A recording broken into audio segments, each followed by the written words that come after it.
एक सवाल जो हर जागरूक नागरिक को खुद से पूछना चाहिए।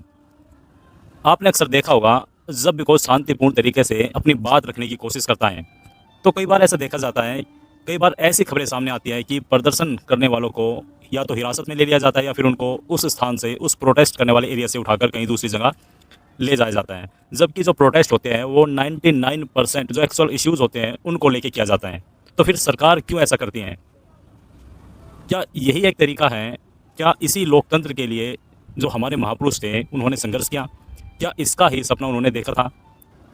क्या यही लोकतंत्र का आर्टिकल 19 है जो विरोध प्रदर्शन करने का अधिकार देता है, अपनी बात रखने की स्वतंत्रता देता है? क्या जनता की आवाज़ को सुनने की वजह से दबाना ही एक समाधान रह गया है?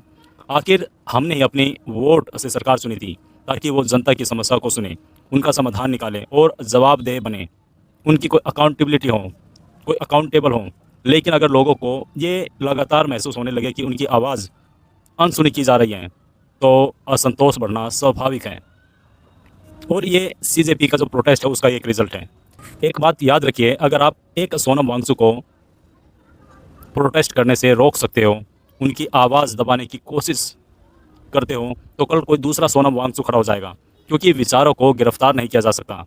लोकतंत्र की ताकत जनता की आवाज़ सुनने में है, ना कि उसे दबाने में। सरकारें आती जाती हैं, ये हम सब जानते हैं, लेकिन जनता की उम्मीदें और अधिकार हमेशा कायम रहते हैं। इसलिए समय रहते संवाद होना चाहिए, डिस्कशन होना चाहिए, बातचीत होनी चाहिए, ताकि जो सोसाइटी के इश्यूज़ हैं उनका समाधान निकाला जा सके और जनता को ये भरोसा मिलना चाहिए कि उसकी आवाज़ की कीमत है।